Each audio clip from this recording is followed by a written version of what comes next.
अगस्त को जो एक इंसिडेंट हुआ था जिसमें जिंतूर शहर की एक औरत और उसके बच्चे का इंतकाल हुआ, परभनी में ये जो हादसा हुआ इस पर जो चौकसी के जो समितियां बने उनका बहुत अजीबोगरीब कारोबार रहा। उन्होंने चौकसी करने के बाद सिविल सर्जन साहब को सस्पेंड कर दिए और जो मेन एक्यूज थे जैसे कि फीमेल हॉस्पिटल के जो डॉक्टर वर्मा साहब है, हमें ये समझ में नहीं आ रहा कि प्रशासन वर्मा साहब को बचाने की कोशिश क्यों कर रहा है, ये हमें समझ में नहीं आ रहा है। जबकि ये पूरे हादसे के और पूरे इंसिडेंट के जिम्मेदार जो है डॉक्टर साहब है, वर्मा साहब है। वर्मा साहब की लापरवाही की वजह से ये औरत और उसके बच्चे का इंतकाल हुआ और इसी तरीके से कई हादसे परभनी शहर में उनकी लापरवाही की वजह से होते रहते हैं, लेकिन प्रशासन उनके खिलाफ कार्रवाई नहीं कर रहा है। वो हमें समझ नहीं आ रहा है कि भाई प्रशासन का और उनका ऐसा क्या साठगांठ है कि प्रशासन उनके खिलाफ कार्रवाई नहीं करना चाहता, जबकि सीएस के खिलाफ एक्शन हो गया है, सीएस सस्पेंड हो गया है। और दूसरी जो जिम्मेदारी थी कि 6 बजे पेशेंट एडमिट होता है, 9 बजे तक 108 की जो एम्बुलेंस है वो अवेलेबल नहीं होती है, तो प्रशासन ने उस पर भी कार्रवाई की। दोनों जो 108 वाले जो थे समझो उनको सस्पेंड किया गया, लेकिन 108 एम्बुलेंस की जो जिम्मेदारी होती है उनका डीएम और एडीएम होते हैं, तो डीएम और एडीएम को अभी तक सस्पेंशन नहीं किया गया, वो अभी भी काम कर रहे हैं। मैंने मालूमात ली तो पता चला कि 108 का जो डीएम है वो हिंगोली में बैठ के परभनी में नौकरी करता है और एडीएम जो है जिसका कंट्रोल होना चाहिए था, जिसकी अहम जिम्मेदारी थी कि वो 108 की गाड़ी को पेशेंट तक भेजता, उस पे कोई कार्रवाई नहीं की गई। तो प्रशासन तात्पुरती हतुर मतुर जो कार्रवाई कर रहा है, ऐसा नहीं चलेगा। अगर इस पे डॉक्टर वर्मा पे 108 के डीएम और 108 के एडीएम पे अगर सस्पेंशन की और कड़ी कार्रवाई नहीं होती है तो परभनी वंचित बहुजन आघाड़ी वुमेन्स हॉस्पिटल को लॉक डाल देंगी, बंद कर देंगी, क्योंकि ऐसे हॉस्पिटल का कोई काम ही नहीं है जहां से पेशेंट सिर्फ रेफर किए जाते हैं। जब काम ही रेफर करना है तो हॉस्पिटल चला के इतना शासन का रुपया पैसा खर्च करने की मुझे नहीं लगता कोई आवश्यकता है। तो वंचित बहुजन आघाड़ी का ये क्लियर रोल रहेगा, अगर शासन इनके ऊपर कार्रवाई नहीं करता है वर्मा डॉक्टर पे, 108 के डीएम और एडीएम पे, तो वंचित बहुजन आघाड़ी वुमेन्स हॉस्पिटल को और परभनी के नाम निहाद मेडिकल कॉलेज, जो सिर्फ नाम का मेडिकल कॉलेज है जहां के डीन भी कोई काम नहीं करते हैं, तो मेडिकल कॉलेज और वुमेन्स हॉस्पिटल को वंचित बहुजन आघाड़ी लॉक लगाने का काम करेगी। यह है कि परभनी का जो सिविल हॉस्पिटल है वो मेडिकल कॉलेज को हैंडओवर हो चुका है।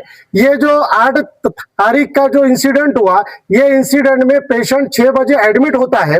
पेशेंट के 6 बजे हॉस्पिटल में एडमिट होने के बाद 9 बजे तक मेडिकल कॉलेज का डीन या मेडिकल कॉलेज के मेडिकल स्टाफ या एमओ जो होते हैं वो कोई अवेलेबल नहीं था, जिसके वजह से उनको पेशेंट को रेफर करने में भी डिफिकल्टी आई।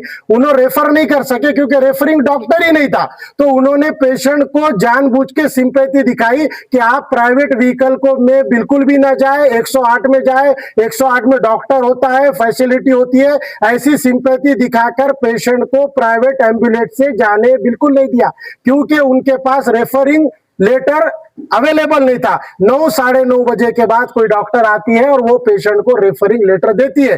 तो मैं प्रशासन से और ये जो जितने चौकसी समिति आ रहे हैं उनको एक बात पूछना चाहता हूं कि उन्हें काम करना चाहिए कि मेडिकल कॉलेज की और मेडिकल जो वुमेन्स हॉस्पिटल है उसके सीसीटीवी फुटेज चेक करना चाहिए कि 6 बजे से 9 बजे तक वहां पर कोई मेडिकल ऑफिसर क्यों अवेलेबल नहीं था।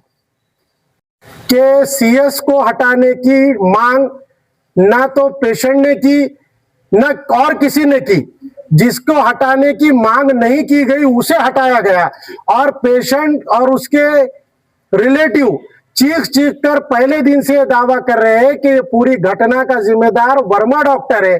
अब प्रशासन और यहाँ का जो पॉलिटिकल इन्वायरमेंट है वो डॉक्टर वर्मा के साथ है, जिसके वजह से सीएस पे एक्शन हो जाता है पर डॉक्टर वर्मा पे एक्शन नहीं होता। पर हम ये बता देना चाहते हैं कि परभनी की जो जनता है वो डॉक्टर वर्मा को सस्पेंड करे सिवा इसको छोड़ने वाली बिल्कुल भी नहीं है। अगर उसका सस्पेंशन होता नहीं है तो हम लोग आंदोलन को और तीव्र करेंगे और जब तक डॉक्टर वर्मा सस्पेंड होता नहीं हमारा आंदोलन जारी रहेगा। ये मेडिकल 14 अगस्त 2026 से आपके तमाम रिश्तेदार उपोषण पर बैठे हैं, उनकी हालत कैसी है? वहां पर कोई अभी तक चेक करने के लिए नहीं आए, डॉक्टर्स नहीं आए, क्या कहना चाहेंगे? डॉक्टरों को आना चाहिए था, वो तो नहीं चाहे ना। और कल जो हम बैठे उपोषण, बच्चों की तबीयत भी ज़रा ख़राब हो गई, गल गए, बुखार भी आया, कोई देखने के लिए तैयार नहीं ना। अपने पालक मंत्री भी 15 अगस्त को हमारे पास नहीं आए, न्याय और डॉक्टरों को बचाने की कोशिश में लगे उन्होंने। तो हमारी ये मांग है, जो दोषी है उनके ऊपर कार्रवाई होना चाहिए और कायम का सस्पेंड होना चाहिए। कुटुंब के जो आर्थिक मदद है वो हमने मांग की है कलेक्टर साहब से, तो उन्होंने बोले हम तुम्हारा पूरी मदद कर देंगे, आप हमको पेपर तैयार करके दीजिए। मेन तो वर्मा डॉक्टर है ना, जिसको सस्पेंड करना तो उसको नहीं करे। वर्मा डॉक्टर की जो गलतियां करा वर्मा डॉक्टर ने, उसको कायम का सस्पेंड होना चाहिए उसको। जब तक नहीं करेंगे तो हम आंदोलन और करेंगे। और हमारे वंचित बहुजन के हमको पाठिंबा मिला, अब हमारे साथ खांदे खांदे लगा के चढ़ रहे हो। और इंशाल्लाह हम काम को जब तक वर्मा डॉक्टर को घर को नहीं बिठाएंगे और उसका कायम का सस्पेंड नहीं करेंगे, जब तक हम बैठने वाले नहीं। ये लोग ये राजकारण के लोग उसको प्रेशर में लाके काम कर रहे ना, उसको बचाने का काम कर रहे हैं, गलत है ना वो।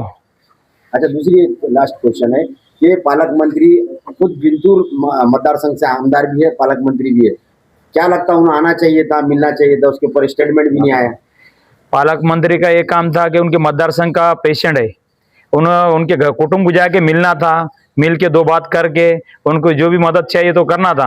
और वो उनको मिलना दिए छोड़ के, पर वो डॉक्टर को बचाने के चक्कर में लग गए हो। ये मामले में पालक मंत्री ने साथ देना चाहिए था। हाँ, पालक मंत्री ने हमको साथ देना चाहिए था, कुटुंब को पूरा न्याय देने का काम करना था उन्होंने। तो डॉक्टर को जो डॉक्टर के पीछे डॉक्टर को साथ देना चाह रहे, डॉक्टर को बचाना चाह रहे करो, क्या बात है? क्या रहेंगे आगे की भूमिका? अब जब तक न्याय नहीं मिलेंगे जब तक लड़ते रहेंगे हम। तारीख 8 तारीख को एक जिंतूर से एक लेडीज वहां पर डिलीवरी के लिए एडमिट होती है और उस लेडीज को शाम 6 बजे एडमिट करने के बाद वहां के डॉक्टर कहते हैं कि ये बच्ची सीरियस है, इसे नांदेड़ रिफंड किया जाए। तो उनके हस्बैंड ने 108 पे जब कॉल किए, कम से कम 7 कॉल किए 9:15 साढ़े 9 बजे तक, और उन कॉल के दरमियान उस बच्ची की मौत हो गई और जो नवजात शिशु था वो भी वो पेट में उसका भी इंतकाल हो गया। और ये सब चीज का जिम्मेदार कौन? अब जब हम यहाँ पर आकर पूछते हैं तो वो बताते हैं कि सिविल में का जो भी था हमने टोटल मेडिकल कॉलेज को हैंड ओवर कर दिया, और मेडिकल कॉलेज वाले के जो भी जवाबदार है उस टाइम में एक भी डॉक्टर अवेलेबल नहीं था, ना उस बच्ची को रिफंड करने के लिए, रिफंड जो लेटर लगता है वो लेटर देने के लिए भी कोई अधिकारी मौजूद नहीं था। अब इन तमाम वाकये में जो जवाबदार है उसको छोड़कर सिविल सर्जन को उन्होंने निलंबित कर दिए।